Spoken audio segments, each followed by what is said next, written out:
Hey, welcome to the Tapping Out Show. We're actually at Rev Winery and Brewery out in Covina, California. They're actually going to go ahead and give you a little bit more info, also on the beer that we're going to try, one of a few. So, go for it. I'm Patrick, I'm the head brewer here. We're going to walk through the Shot in the Dark, our coffee cream ale at 5.5%. So it's a coffee cream ale, infused, obviously. You can smell it. It smells amazing. And Coffee. Eddie over here is already... I want to taste it. I already drank half. I know, you couldn't wait. So cheers, gentlemen. Cheers.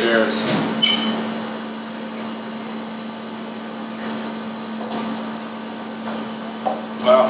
That's my favorite beer. I can see why. So it's kind of cool because you do still get the the coffee taste in the beginning, but it's sweet, and that's really that's such a change from a lot of other coffee. It's a light, easy drinking cream ale, and then it was too boring for me. So we had to do something to give it some flavor, and coffee was the best way. And coffee cream makes sense. So just without having to put any lactose or anything like that, the cream ale was a perfect base for the coffee. So no lactose at all, right? It's just a straight cream ale with coffee cold brewed by beer. Oh. And then we put it back into the batch. Maybe that's why I was gonna say, because it still has like I said, it's not a hint, it's a taste. It's a full taste, but it's super sweet and it's super mellow. And I actually was gonna ask you, because it doesn't seem like it has a lot of lactose in it, but it is very creamy. Right. So that's actually really Getting cool. all that from the beer base itself, and then really bold espresso that we cold brew in house with the beer itself. And It basically tastes like a really, really clean beer, and it just jammed a bunch of espresso in it. And the good thing about it is, because we do a lot of beers that like infuse and stuff, this tastes more like an infusion, because a lot of times it's just like one or the other. Like it tastes like beer and then coffee. Like this doesn't taste like beer and coffee.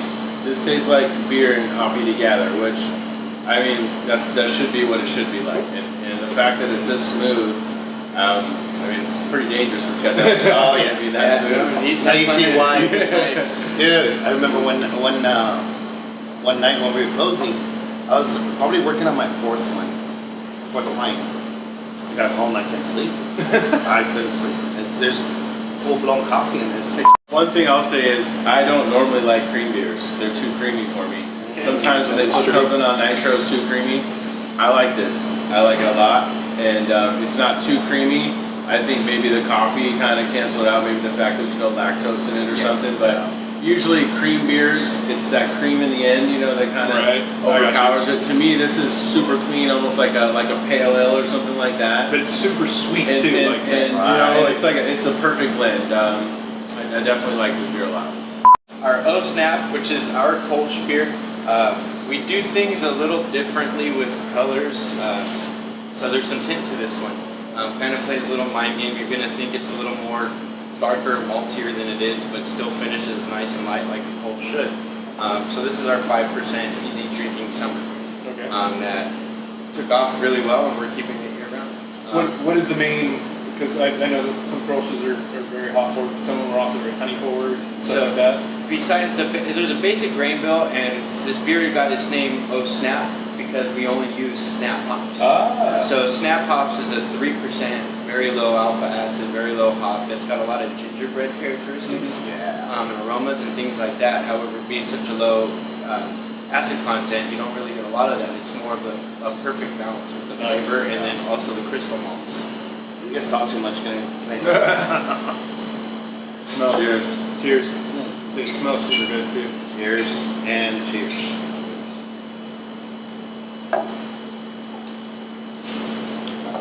Coffee's supposed to end up a little bit, but Yeah. No, but it's again another real mellow sweet taste. I get the sweetness. I was gonna say I can get a lot of the where you're coming out with the snap. It's very I like Kölsches. a balance of rose without that gingerbread. Like nothing really develops, but a balance, which is Really smooth. You know what's getting me right now is, I just realized this, is it's really smooth.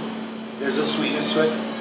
But even though it doesn't look like it's got a lot of carbonation, Yeah. when it hits my palate, it feels like a lot of carbonation. Well, it just bubbles up. And you know what's funny about those too is it has a lot to do with the style of beer, because I've come to realize, and so is Jamie, because I like Kölsches, and I like the honey ones too, especially. Like when Rogue came out with their Crush. I almost thought the same thing. I was like, did they carbonate this? You know, like, cause it was just bubbly on the back end, and I can kind of taste that in this too, and it really does bring a lot of more of like, you know, it's kind of that hint of roast, almost a little malt, but it's not, and then it kind of brings it forward with sweetness. So I think it's killer. So we did a festival yesterday, like I don't know, 5,000 to 8,000 people, and this one went like water. I mean, there's other breweries there too, but our line was long for this one.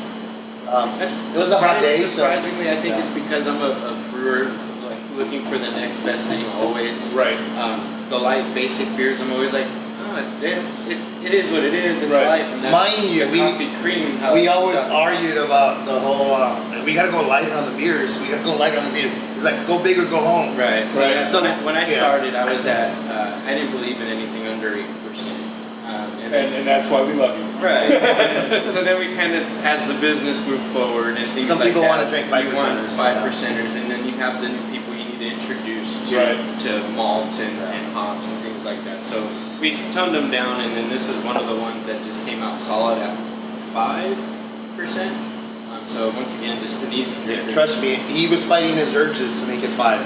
Well, If it's up to him, it'd be like a 10% Kölsch. It'd be 7. Okay, cool. I mean, but you hit the nail on the head, and that has a lot to do with what we did with the show. You know, we were discussing earlier that a lot of, not brewers, but beer people, they don't like a lot of the glasses we use or the way we describe things.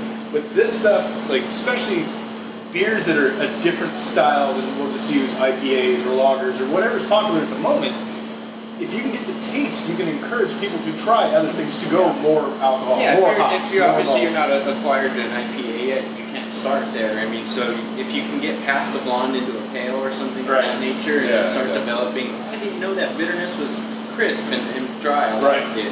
Or it was hoppy. I kind of like that. Then an IPA is an easier choice your next time around. Right. But yeah, you have to have something, the hep side, the blonde side, because that's what a lot of your commercial beer is. Your drinkers, that's all they drink.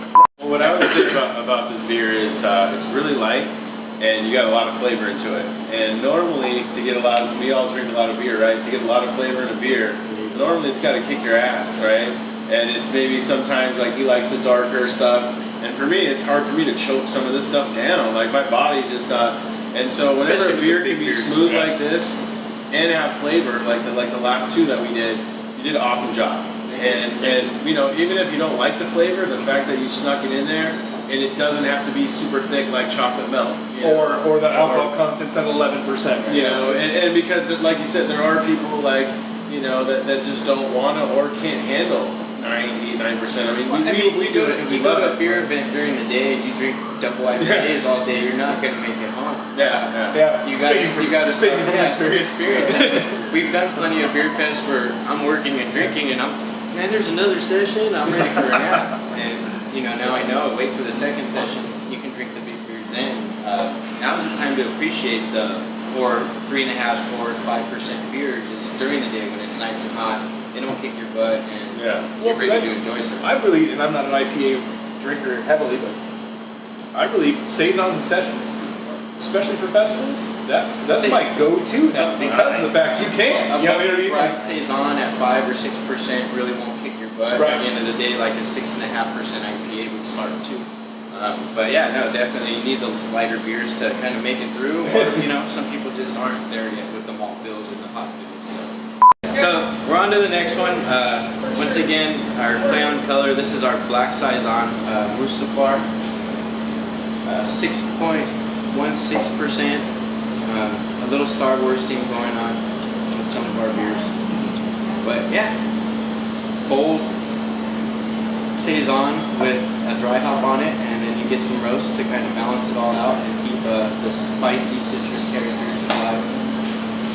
I was gonna say, because right off the bat you can smell just the hop forward right off the bat. I'm a little stuffy, so I'm sure I'll taste the malt more than I'll smell it. And we were talking about earlier, you guys seem to have a black theme to your IPAs. Yeah. You guys like to add malt to them to cancel out the hops. So what is your thinking on that? I don't think he's adding that much of it to cancel out the hops. Yeah, the dark beers are more or less like just a spin. Right. Something different. So the black IPA, like I think you mentioned, you've only had like 2 before. Yeah, I've only had 2. Like Yeah. whatever. Stone did a really good one, and that's kind of where I wanted ours to go. Was really heavy on the hop, but you still got almost a stout in the beginning, but IPA on the back. Right. Yeah. So that's kind of how we modeled it. And then with Saison, there's a lot of esters and characteristics already going on.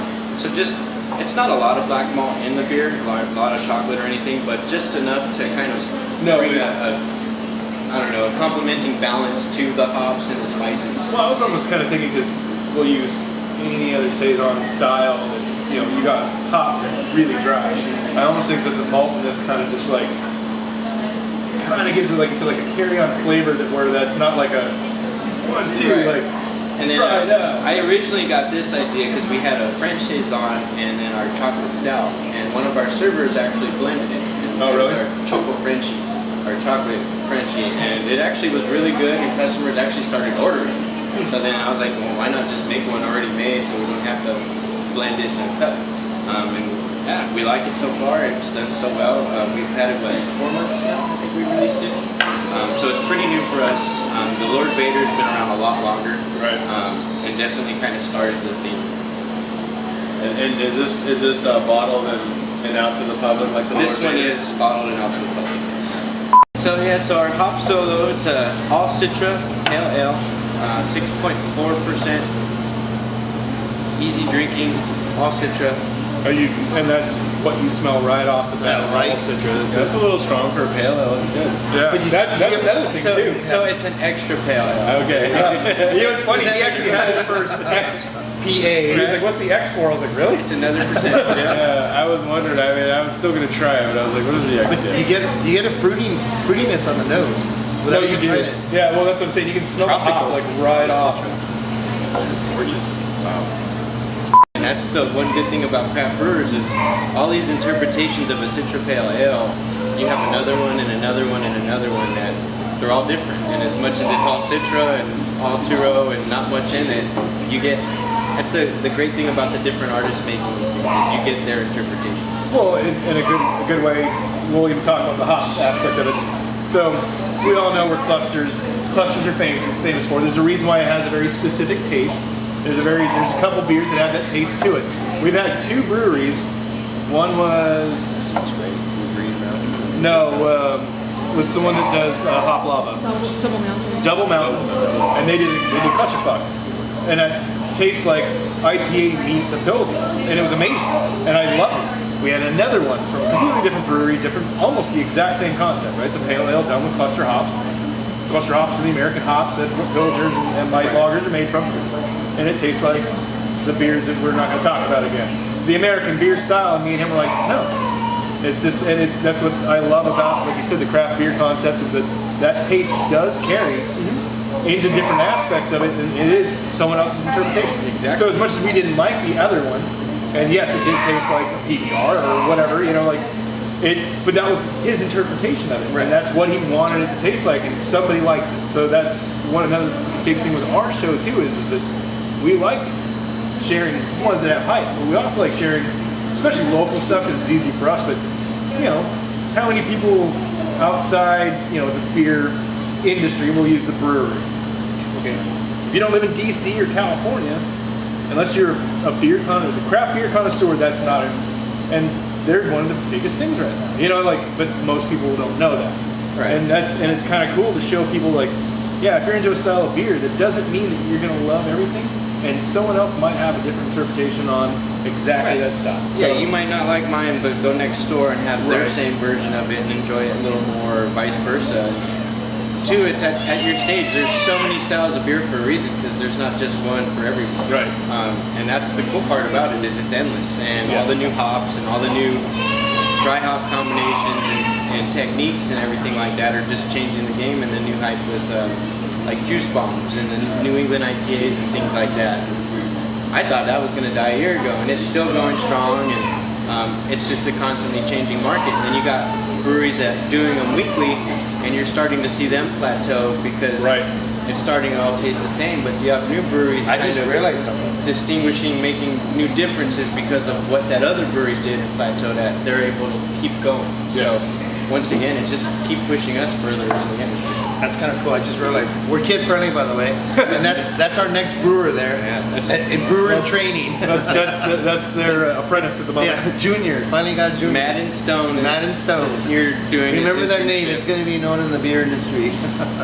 Once again, quality, you get what you pay for, Right. and we're trying to deliver as best of a product as we can. And then, in my eyes, it'd be 15% all day, but you know, Which that's again, not perfectly palatable and easy to drink. And then we're trying to be sessionable every day. And then this is the other thing is, you like one style, he likes one style, so I have to make 2 different styles already. So you just got to keep it going and then keep it changing. And you know, the beer like the hop solo, I'm sure I'm gonna want to mess with it again sometime. Right. And I'm thinking of rice. Really? Yeah, to dry it out. So that's Lord Vadyr. The infamous Lord This Vadyr. is what you guys made it here for. Okay. Awesome. Yeah, I was gonna say between that and the barbecue smell, it actually. Wait, actually, yeah, the barbecue. I'm waiting for the barbecue. That's So all you tell us about the Lord Vadyr. This is your most famous beer, right? It's one of our most popular beers. Most popular beers. This is our Lord Vadyr, 8.5% double black IPA.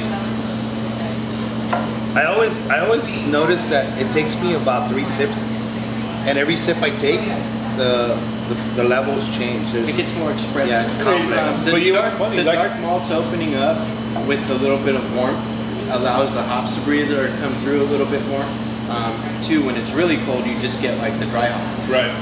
The Well, lacing. It's funny because when we did the actual video for this beer, that was something that I caught myself doing. Because initially, I wasn't about it. Like I kind of like was like He was unsure, and I was like, just keep remember drinking. that he said take a couple more drinks Yeah, to like you it. have And he's to. like, you know what? He was right. I actually do like it. Yeah, but and don't get me wrong, we are drinking, you know, we are drinking tasters, half pours, whatever you guys want to call it. But we've had this, so we kind of get the taste for it already. But honestly, this beer needs to be tried as a full pour, where you can get more than a couple sips in, because the malt and the hops really do play off each other, and you don't get that off your first sip. You don't, because it really will be based on the palate changing taste. Like what he likes in this is not what I liked in this in the first Especially taste. with this our 4th, 5th beer of the day. Right, that too. So it's not like we had some vermouth and cleaned that out. But I kind of purposely did them in the right order, and this is why you're still picking up your chocolate, your malt, and then that hop muddled in right now. And then as you probably get halfway, the hop starts to be a little more expressive. Well, the fact that you can do that and it not suck is amazing. And you know what I mean? Because there's so many breweries out there, and they try their little hearts out and to be different, and you know, and sometimes you know the flavors you mix together, and you know you don't know unless you try it. Right. And sometimes it's awesome, and you're like, oh wow, I didn't think that was gonna work out. And you know, but a lot of times you know it doesn't work. But you know, you guys definitely pulled it off. Because if you told me there's coffee, malt, all this other stuff all mixed together, I was like, it sounds like you mixed, you know, 2 different beers, you know, together. But the way you were able to blend it out and not make it too much of one thing, or some of them I always talk about front end. It's like, you know, like we like the red IPA. Sometimes it's just like red and IPA, Right, you know? right. And sometimes you're like, this tastes like a red, like the coffee cream one we did. It's a marriage of the two. Yeah, you're looking for more of the together. marriage of the flavor together versus an overlapping or distinction in flavor. Which is Because it's almost like a sometimes. black and tan at that Well, point. you know what? Like you said, sometimes I think it's what you're trying to do. Right. And like, so if you said chocolate strawberry, I think I want to taste chocolate and then strawberry, strawberry. not Sultry and strawberry sweet. milk, Like, flavor. You know, so I think I can understand that concept. But I mean, when we do it here, once again, it's just because I want to. Right. Or why not? What's different? And then like the chocolate Frenchie, the reason why we did the black Saison is because we were blending 2 beers. So hey, if people like it blended, let's try to brew one and not blend any. In general, I don't think we necessarily wanted to do a Star Wars theme or Star Wars themed happened. beers. It just continued to happen. It just makes sense. Lord Vadyr came out the day Rogue One, or Oh, really? Yeah. it came out the day Star Wars came out, before the last few movies, and so we're like, it's a black IPA called Lord Vadyr. That's kind of cool, and that's how it stuck. And So now tasting it from the tap versus tasting it 1 month aged, what do you notice? Is there a difference? Or? Yes and no, but I always think that straight from a tap, period. it's always cleaner, But a easier. But yeah, no, Right, you're exactly. Well, we said in the video, I want to find somewhere where I can get this on tap. Well, guess what? I'm here. And I would say it's more layered on tap. It almost tastes like, you know, when you see those shots where they're like different colors, you know what I mean? It almost got that, and then like right here, that's when it really got darker and malty, a little hoppier.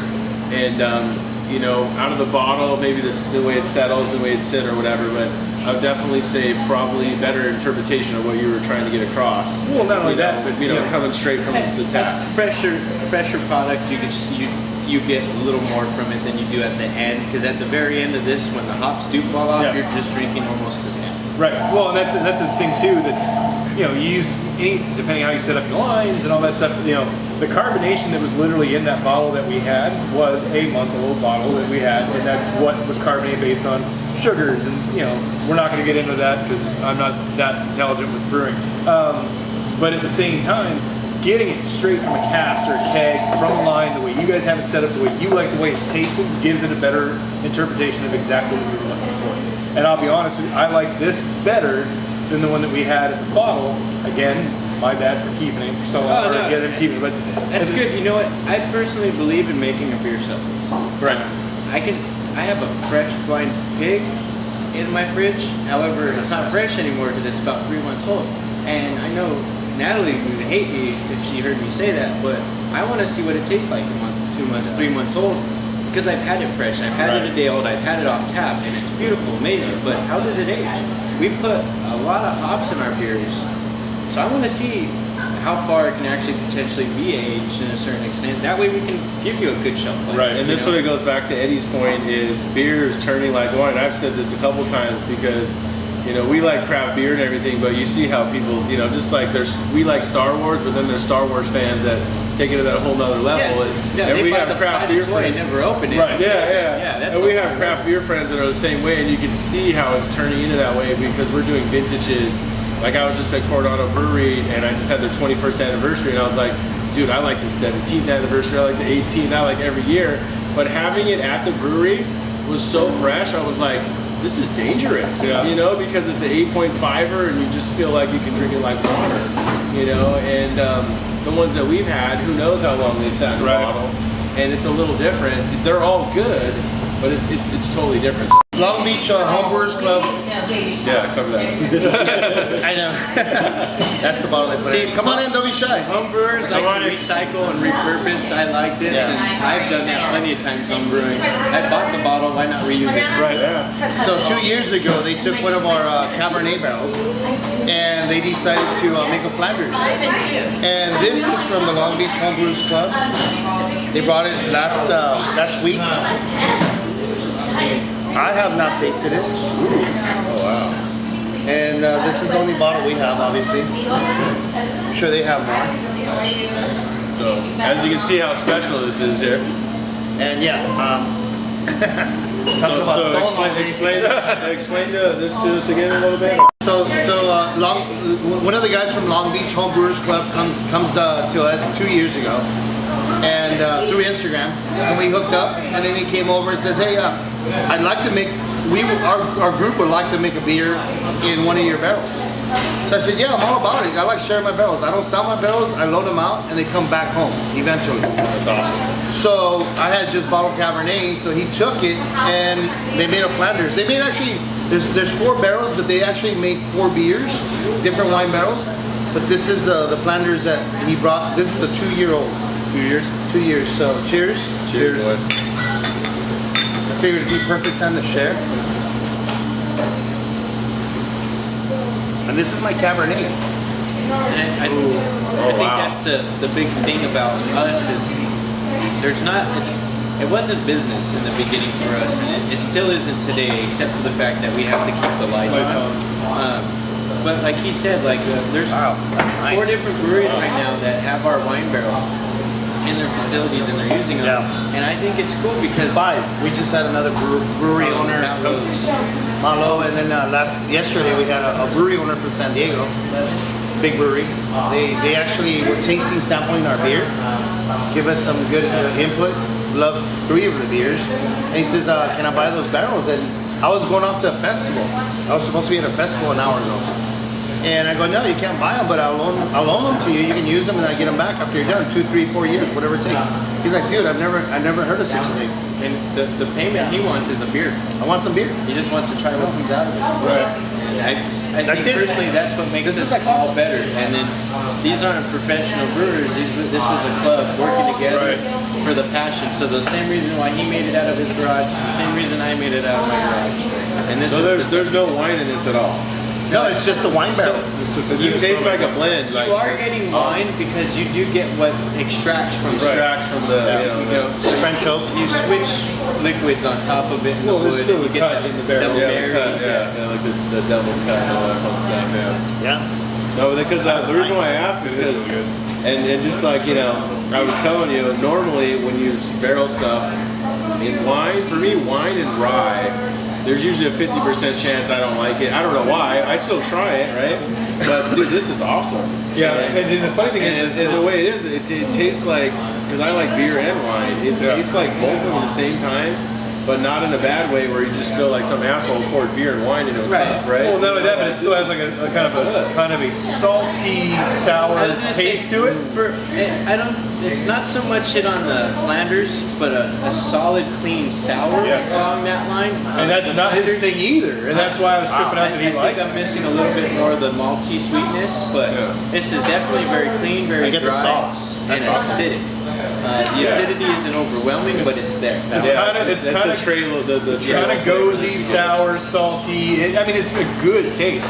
But I can see where he's going out with the blend aspect. It kind of has that. Yeah, but the fact that it has that wine, it was able to pull that from those barrels without actually blending it. That's amazing. That's why I asked just to clarify, because that's awesome, man. I mean, that's really a good thing. That's why I don't rush a barrel. Right. Let it do its thing. Let it breathe. Let it be happy. What do we do? We're tapping out. So this is Jeremy and the rest of the guys. We're at Rev Winery. I forget the wine part. But, So we are a full winery as well as a brewery. Both licenses in one. And we're Rev. So Rev Winery and Brewing Company. Covina, California. Come check them out. Trust me, you will not be disappointed. We're going to tap out, like you said, even though we're not tapping out. But you guys I never tap out. You guys need to come down to Webb Winery and Brewery and try what they got going on. We like everything that we tried here. We love the Lord Vadyr, and you definitely got to check them out. We got some cool guys hanging out here. They're doing what they love. This is what it's all about. So check it out. Cheers. Thank you. Cheers.